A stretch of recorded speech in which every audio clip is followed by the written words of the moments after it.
Bilal Coulibaly in the EuroBasket, he looks aggressive, and I think that's a good thing going forward for the Washington Wizards. This is Locked On Wizards. We'll tell you all about it right now.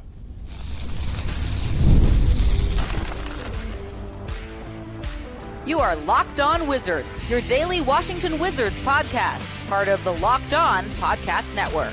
Your team every day. DC family, this is Locked On Wizards, where you're part of our family. We thank you for being an everydayer and making Locked On Wizards your first listen every single day. I'm one of your co-hosts here, Ben Strober. I cover all things DC sports for 106.7 The Fan and the Team 980. You can check me out on Twitter or Instagram at Strober Sports. And as always, alongside on the right side of the screen, that's Abdullah, a DC sports content creating savant. Check out the DMV Sports Zone page, some of the best DC sports-related content you can find on social media. AB, happy Friday. How's it going? I love Jerry Jones, Ben. Like every other non-Cowboys fan out there, the greatest owner to ever to do it in sports history. Micah Parsons is no longer playing against our favorite team twice a year. I love it. So it's interesting because there's probably some people that listen to this podcast that are Cowboys fans because, you know, growing up in the DMV, you've figured out that a lot of people are Cowboys fans in the DMV just because it's the America's team thing. A lot of people are Cowboys fans for no reason. So America's team. Remember, if this pertains to you, I'm sorry, but I'm also not sorry because I had to deal with the same thing for 25 years. But in retrospect, the Cowboys have kind of dealt with the same thing for the last 30 years as well. Jerry Jones has just completely lost it, man. That was ridiculous, and that's going to be insanely tough for them to have to go through not having Micah Parsons this season. But we'll see how things transpire in the NFL season. I'm looking forward to that getting started, and of course that means we're getting closer and closer to the NBA season, seeing our beloved Wizards. Today's episode is brought to you by Gametime. Download the Gametime app, create an account, and use code LOCKEDONNBA for $20 off your first purchase. So right now, as Wizards fans, we are lucky enough that we have a lot of our guys playing in the FIBA EuroBasket right now, which is always fun because you get to see a lot of these guys that are in the NBA. They get to compete for their home country, which really means a lot to them. I mean, you can make the argument some of these guys almost take this as serious as they do in the NBA because it just means that much to wear the country, the name of the country on the front of the jersey with your name on the back as well, compete at the highest level and try to go win games. And you know, in today's episode, Bilal Coulibaly so far for France, he's shown a different style of offensive basketball than we're used to seeing. He's provided an aggressive approach so far for FIBA through the friendlies, and then finally the first real contest that took place yesterday, a 28-point win for France over Belgium, and some really good stuff from Bilal Coulibaly, and his aggression is something that stood out to me. Kyshawn George, he shined as well for Canada. We'll touch on that later in the episode. And then we'll talk a little bit about Tristan Vukcevic, who's been playing in this tournament as well. What will his role look like this year? Will he get a chance to get elevated to a standard contract or not? Because he's back on the two-way deal after he was a restricted free agent this summer. We'll touch on that. But moving forward here to the EuroBasket contest yesterday, France with a 92-64 win over Belgium. Bilal Coulibaly tied to lead all scorers for France. 12 in the game on 5 of 11 shooting. He did go 0 for 4 from 3, which you don't love to hear because you want to see him improve as an outside shooter if you're a Wizards fan this season. But he'd been pretty good shooting from the outside so far in the friendlies, so probably just an off shooting night for one Bilal Coulibaly. But he looked really aggressive with the basketball in his hands, AB. That's one thing that I love about Bilal, that and any young player out there that just can't get a shot down that night, he goes out there and is still aggressive. A lot of people you see in today's NBA, we've seen in the past where they're having an off-ramp. They're like, I'm just going to pass the ball. I'm not going to do much. But 2 blocks, 1 steal, plus 14 on when he was on the court. That's 12.7 rebounds. Like, again, rebounding. That's one thing that we need to harp on as Wizards fans. This team needs to be better when it comes to offensive rebounding and defensive rebounding. A lot of games last year were lost in the paint, also outside the perimeter. But Bilal Coulibaly needs to be that guy that can set the tempo, get a rebound, move in transition. I think he can do that. But again, like you mentioned, he's a guy out there who wants to play for France. I know Alex Sarr is out there as well. Bilal Coulibaly, year 3 offensively, we want to see that jump that we're always talking about. But at the end of the day, if that jump isn't there, I think he can definitely find another role here in Washington. And a lot of people putting these expectations on him, saying, "Oh, he's the first draft pick of the Will Dawkins era. He has to be this and that." But that's the kind of good part about Bilal right now is that, yeah, there's expectations because you want to get that contract extension, but also if he doesn't turn out to be this crazy offensive guy, defensively he could be a really good productive there as well. So it's like you factor all those things together. You have a really good productive player at Bilal Coulibaly going to year 3 where you have Trey Johnson, Bub, Alex Sarr. There's so many mouths to feed in this Wizards squad, but Bilal Coulibaly is definitely going to be the alpha of this pack.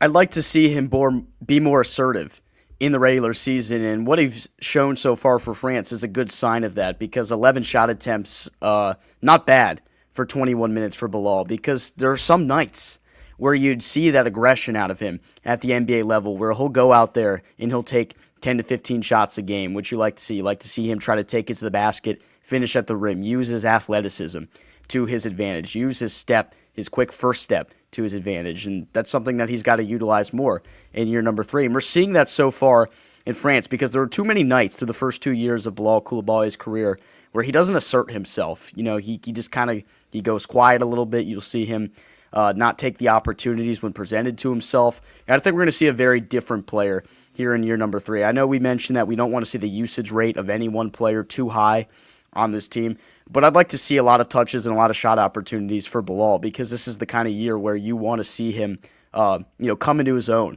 offensively, whether it's getting to the basket, breaking down the defense and scoring, or improving his outside shot, which I feel like is going to be a big part of his game this year.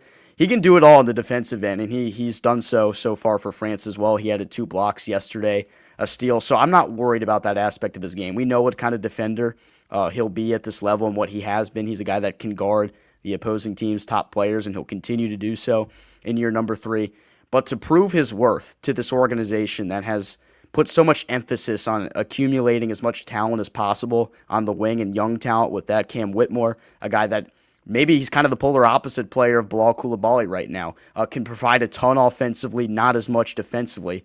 How do they kind of mesh those two together? What is that? Is there going to be any friction there between those two? What does it look like if they're on the floor at the same time? But this year is the opportunity for Bilal to really assert himself offensively. And I think so far what we've seen from him in France tells me that we're going to see a more aggressive approach from him offensively here in year number 3. I'm telling you, Ben, if he can figure out a jump shot off the dribble, I mean, he's going to be so freaking impossible to guard, because people are already backing off on him. But if defenders have to step up on him, that quick first step, like you mentioned, he's so freaking explosive. And it's interesting you bring up Cam Whitmore. They kind of do have polar opposites, when it's like Cam offensively really gifted, but defensively lacks the effort or doesn't have the traits that Bilal does. So maybe they can learn from each other. Maybe with both of them on the floor, that would be an interesting wing combo. You put maybe, I think, is Bilal taller than Cam? Yeah, right? Yeah, a little so bit. You maybe put Bilal at the 4, Cam at the 3. The different combinations we see. We talked about lineups that we'll see. That's a possibility. Coach Keefe could get in his bag, but at the end of the day, Bilal Coulibaly, it's going to be huge. I always expect the fact that you have to be out there. You have to be the aggressive one. Last year, I'll say it one more time, there were games where he would take 3 to 4 shots, and the next game, 15 to 16. It was a little annoying. It got to, as Wizards fans, we're like, yo, like, what are we doing here? But now there's no excuse of Kyle Kuzma taking up all your usage. Jordan Poole's not here. So you have to go out there and say, yeah, I'm going to be that guy. And this summer, I'm hoping that it's going to be like that. I would expect Coulibaly and Trey Johnson to be the 2 most ball-dominant scorers. Now, Bub Carrington, I expect to have the basketball in his hands a whole lot, because he's the team starting point guard. But you like to see it from the standpoint where he's being used as a playmaker, a guy that can break down the defense, that can get 2 feet in the lane and make plays for Alex Sarr or whoever else is outside on the wing. This is why you really need good shooters on this team, because another thing I wanted to touch on from this FIBA EuroBasket game with France is Alex Sarr as a passer. So Alex Sarr played in only 17 minutes. He went 3 of 5 from the field, 7 points, 3 of 3 on his 2-point attempts, 0 for 2 from beyond the arc. So at least you see some efficiency from Alex Sarr inside the arc yesterday, something that was good to see.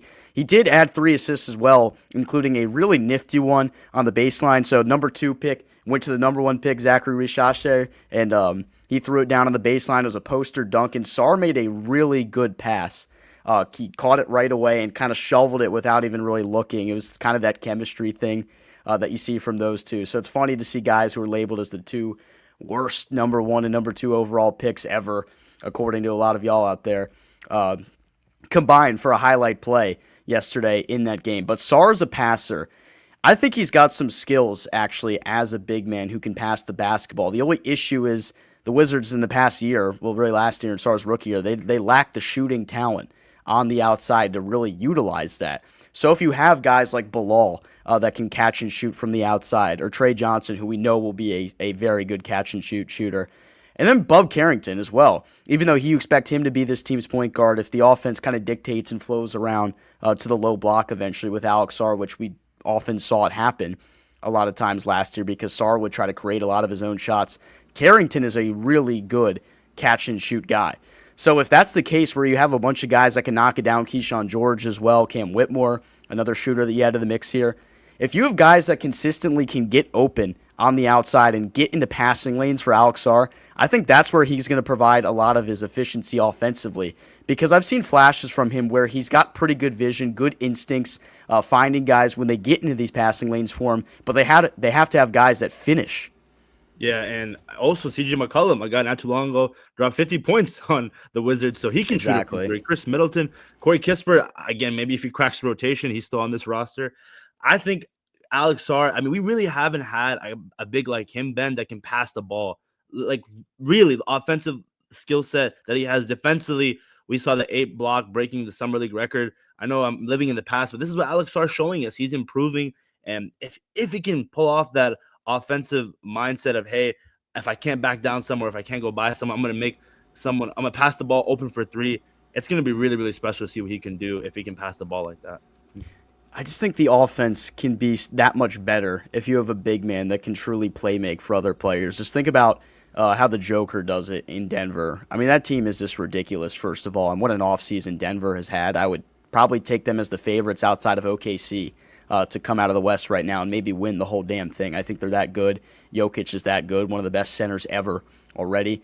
But what makes him so good is the way he can pass the basketball, the way he's created for others his entire career. It just brings a whole new dynamic to the offense. If we're able to see some resemblance of that in Washington next year, that would give me a lot of confidence going forward into the years where you'd expect this team to be a lot more competitive as opposed to next year. And if Sarr can definitely be able to pass the ball, I think the whole idea of him not being in the top 10 of a redraft is definitely going to come back into consideration. Exactly. I mean, man, there's so many things I'm looking forward to, Abdullah, in this upcoming Wizards season. It's really tough to pinpoint. There's one thing. I know, sorry, before we go out for commercial, there's so many narratives. We got Alex Sarr, year 2, Bilal Coulibaly, year 3, Trey Johnson, rookie of the year, Bub Carrington, can he be the point guard of the future? There's so many things that we're going to be able to break down.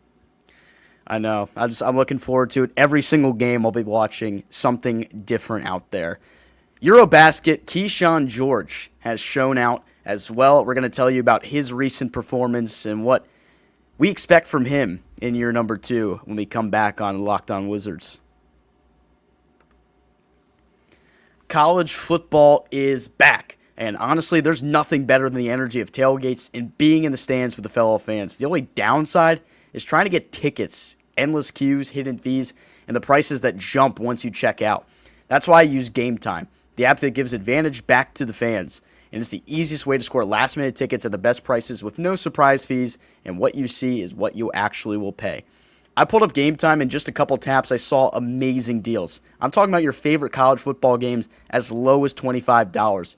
One of my favorite things about the app is it shows you exactly where your seat is and what the view is going to look like right when you get there. It makes it super simple, and I could see exactly what I was getting before buying. I love the zone deals, too. You can pick whatever section you want, and Gametime will pick the seats for you, and you'll save big time.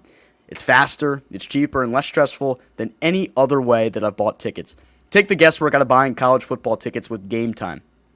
Download the Gametime app, create an account, and use code LOCKEDONNBA for $20 off your first purchase. Terms apply. Again, that's promo code LOCKEDONNBA for $20 off. Swipe, tap, ticket. Go download Gametime today.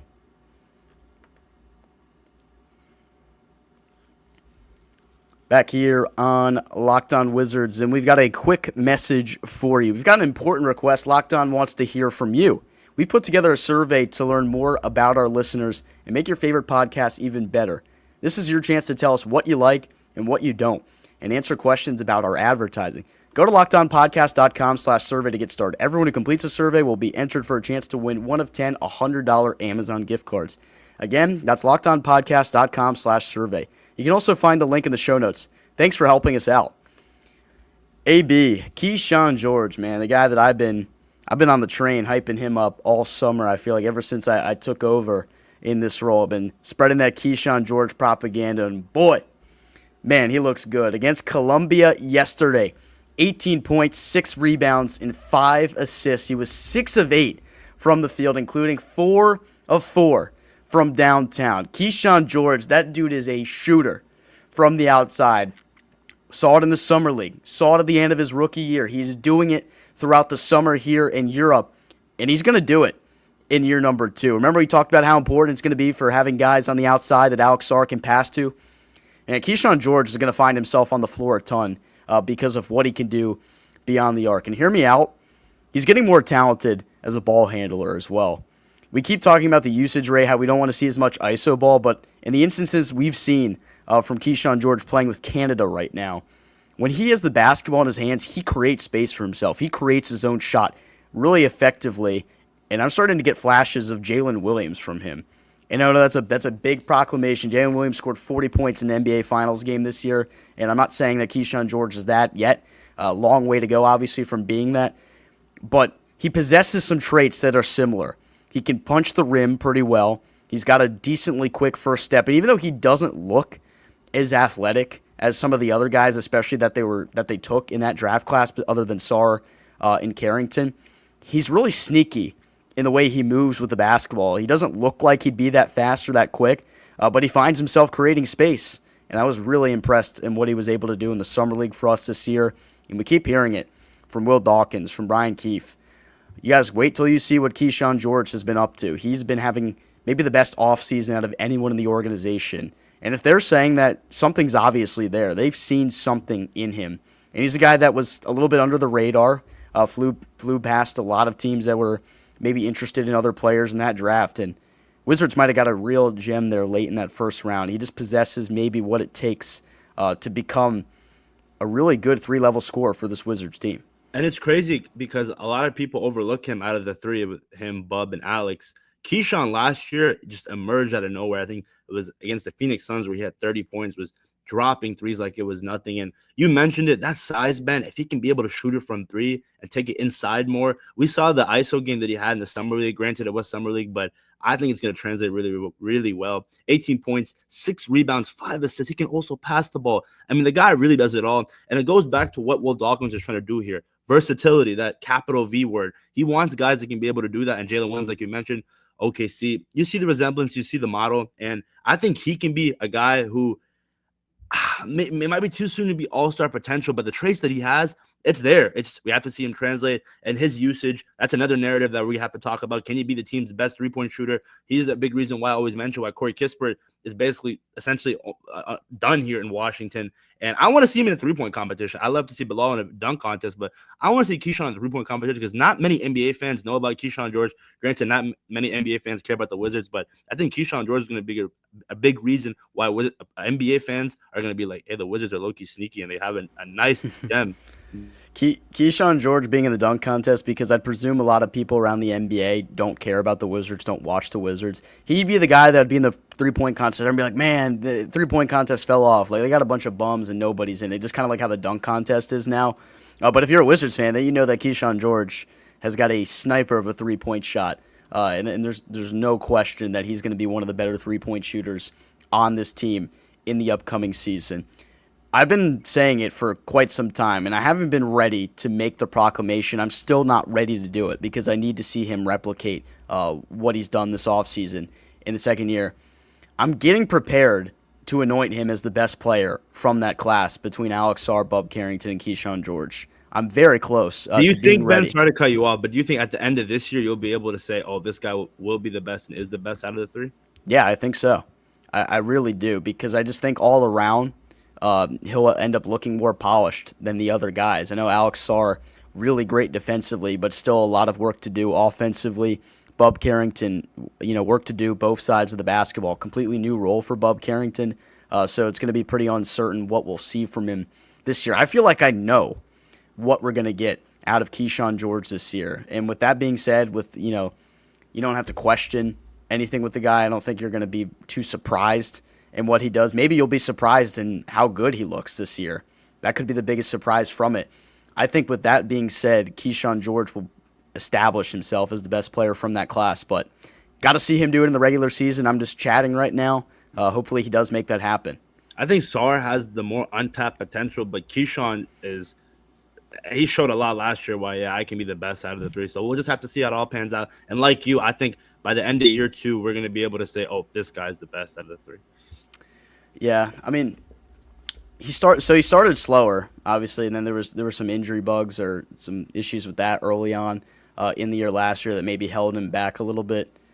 But just trying to go back and watch the tape. I mean, I'm gonna go back and watch a lot of the games from last year just to maybe get a better feel for some of the things and try to really break down what every player did well. I need to go back and see where Kyshawn George turned the corner for this team because there's got to be a set moment or it happened. I'm not sure which game it exactly was, but at some point in the year, Kyshawn George just got it. Something clicked with the dude. I remember, Ben, he had a clutch three-pointer when the Jordan Poole game winner against the Nuggets. He had a clutch three-pointer from the corner. So he's definitely going to be able to step up when the moments are really, really bright. And I can't wait to see how he does with Bub Carrington as his lead point guard and Trey Johnson.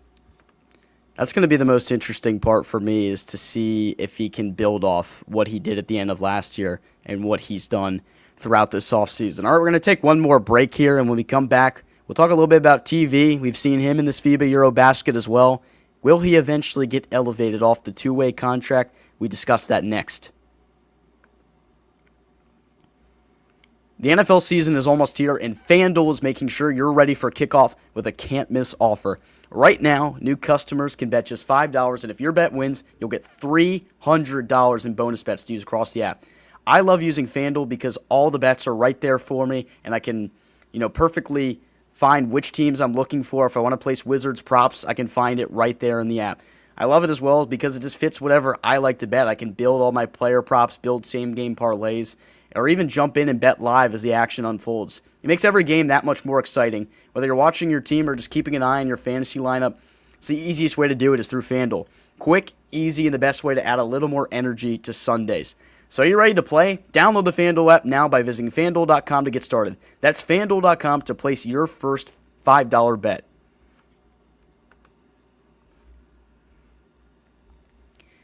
TV, man, he just continues to show out there on the floor, and I feel like every time he's on the floor, he's just doing something good. And it's kind of been tough for him. You know already how I feel about TV, Ben. That's my guy. It's been tough for him, man, because he just really hasn't gotten a ton of opportunities at the NBA level. And if you're a Wizards fan, you think, what do we have to lose? Why not give him a fair share? I was saying that so much last year when I saw a guy like Rashawn Holmes. I mean, again, I'm not clowning on Rashawn Holmes, but he was getting so much more playing time compared to TV. You're already at the playoffs. See what you got in TV. So he's back on the two-way. That caps him out at a 50-game maximum. Jameer Watkins is on there as well. Just going through the SPO track right now, the roster right now, all the players' contracts. The Wizards have too many players, first of all, so somebody's going to get waived at some point before the regular season because they do have to get down to 15 standard contracts. Candidates for that, I feel like Malachi Branham, who came over in the Kelly Olynyk trade this summer. We already saw Blake Wesley get bought out. We might see something similar. Malachi Branham could either get bought out or waived by this team. Corey Kispert, not sure what's going to happen with him, if there's anything that they can trade him for, or if he will be waived from this team, or if they'll just rock with him. He's set to make $13 million this year and for the next 3 years before he becomes a free agent in 2028. So he got that long-term extension for a pretty team-friendly contract. I'm not sure if that really holds any weight in trade conversations or not. But a lot of Corey Kispert's a guy that I think a lot of Wizards fans have written off just because he doesn't seem like he'd be part of the timeline here. Going through it as well, Dylan Jones, I feel like will have to really showcase himself throughout camp and maybe the preseason to make this roster. I know he's a guy that was drafted in the first round a year ago, didn't really get a fair chance with Oklahoma City in the G League. So I feel like Dylan Jones is a guy that will actually make this roster. He might spend some time in the G League as well. A.J. Johnson could play in some G League games. It's going to be interesting to see the way they break down how they construct this roster because you have a ton of guys, a lot of mouths to feed, as you said earlier, AB. And I'm not sure how they can distribute it with the minutes night in, night out. Will Riley, who they just took in the first round, I feel like he's not even going to play early on. I feel like his playing time. I think he's going to be a big G League candidate as well. Exactly. I feel like he's not going to play that much until later on in the season. And Tristan Vukcevic, like he'll start out in the G League, he'll play a lot for the Go-Go, and then ultimately probably come up when you see some moves made. Anthony Gill gets brought back somehow, some way, for $2 million. Marvin Bagley also $2 million contract. So those guys are exactly on the vet minimum, $2 million, $296,274. One of those guys, if they're able to move maybe Bagley at the deadline again like they did last year, that would be interesting. Or maybe after the trade deadline, if they just decide to part ways with one of those guys and then bring up TV to play the rest of the year, that would also be something that intrigues me, because why not? You have a young piece in Tristan Vukcevic who was taken in the second round by this organization, by this regime. So clearly they see something there in him.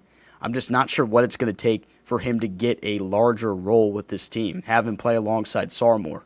I think the Capital City Go-Go might be like probably the better of the G League teams out there. I mean, they're going to have, like you mentioned, AJ Johnson, Will Riley, Jameer Watkins, Tristan Vukcevic. I really want to know how Coach Keefe is going to distribute these minutes. And again, you're going to have that CJ McCollum there. He probably will be gone after the deadline. Chris Middleton. Again, I'll go back to the whole idea. A lot of mouths to feed, but I think Tristan Vukcevic this year should definitely, and if he doesn't, I'm going to be upset. As much as I love TV, I think he deserves those minutes that he didn't get last year. And guys like Rashawn Holmes are not above him, so there's really no excuse to not play TV, especially when you're not even competing in the Eastern Conference. Him and Jameer Watkins. Maybe you don't see Watkins play as much because you think back to TV's rookie year. He only played in 10 games, and then it went up 25 games in the past year. So maybe you actually do see Tristan Vukcevic get up to the full almost 50-game mark on the two-way contract this year. I'd be fine with that. I mean, if they elevated him to a full-time contract the way Champagny was last year, I'd be psyched for that as well. But if they're just able to give him the opportunity to play in almost all 50 games that he's available to play in for this roster, I'd be excited about that. Jameer Watkins, if they choose to maybe hold him back and have him play almost the entire year outside of maybe a couple weeks in the G League, I think I'd be okay with that. I think he proved to me in the summer league that he could look the part defensively, offensively, a work in progress. He took a whole bunch of 3-pointers throughout the summer league, and I think that was intentional. I think they wanted him to go out there and take a whole bunch of threes because that's kind of what they maybe envisioned for him to be, a 3-and-D style player eventually for this team. But that's where the Go-Go comes into play. He's going to get a chance to develop his jump shot down there. Yeah, we're definitely going to have to focus a lot on the Capital City Go-Go this year because of the young talent this Wizards squad has. But I'm excited, Ben. I think TV, I'm not going to say he can be the starting 4, or maybe you put him at the 5 and start at the 4. But yeah, him at the 5, I do think I think there's a lot of untapped potential there offensively. If he can get that mid-range shot and become more aggressive, I think he's already a steal from the second round, considering the fact that he's been here for more than a year or 2 years and hasn't been sent back to Europe. I'm excited for it. Yeah. I think it's one thing you and I both can agree on is that we want to see more of him this year. I think a lot of Wizards fans also agree that they'd like to see more of him because if you're a team that's not competing for a playoff spot, what do you have to lose by playing a potential big man that really does have some skills that look the part at the NBA level? When he gets his opportunities, he's looked efficient. He looked like he belonged, and hopefully we see more of that as we go forward here into the 2025 season. We're about to be in September, so get psyched. We're about a month and a half away from Wizards basketball. I cannot wait. Getting steamed up for it. Football season is starting. Basketball is that much closer. We're almost in the final stretch here, getting to our beloved Wizards. It's another big moment on Locked On. College football fans, Locked On and Fire TV present College Football Kickoff, your ultimate college football weekly preview. Drake Toll of Locked On Big 12 leads the conversation alongside two-time AP Coach of the Year, Gary Patterson, former college star Jesse Holley, and Locked On's local experts. A college football preview only Locked On can do. Catch College Football Kickoff every Thursday throughout the season, only on Fire TV. AB, what games are you looking forward to the most this weekend? You watching college football? My Hokies are playing South Carolina Gamecocks. It's going to be a tough one. Lenora Sellers. That's the battle of mid. Yeah. Oh my God, that is a huge battle of mid. Lenora Sellers, I'm pretty sure, is a Heisman candidate. No, isn't he favored? The South Carolina still mid. I mean, yeah, the Hokies, they'll probably be disappointed. I think they're going to get rid of a lot of the coaching staff this year, but I still got to root for them. How's UMD you think going to do this year? I think they'll be terrible. I honestly do. But I think that's because what they have going on right now with Loxley, we're in year number 7. I know Malik Washington will probably be the starting quarterback, and I think he has a lot of really good traits. I think he's going to be good. But I think they just need to go in a different direction. They got a new athletic director. It starts with a really weak non-conference schedule, but that's what Maryland always has, really. So you can't buy any stock in what happens in a Maryland football game until week 4, where they play Wisconsin on the road. So that'll be very, very interesting. Let's say I'm not as big of a college football guy as I am NFL, but if you guys are college football fans, let us know who your team is down below and what you're looking for. Sorry. This season. Tomorrow is Texas and Ohio State. That's gonna be a game. Yeah, I'll probably be watching that more than the Maryland game, if I'm being honest. It'd be like that. It just be like that. Well, all right, we thank everyone for making Locked On Wizards your first listen today and every single day here, part of the Locked On Podcast Network, where it's your team every day. Alongside my co-host Abdullah, I'm Ben Strober, and we sign off. Wizards Nation, we're out.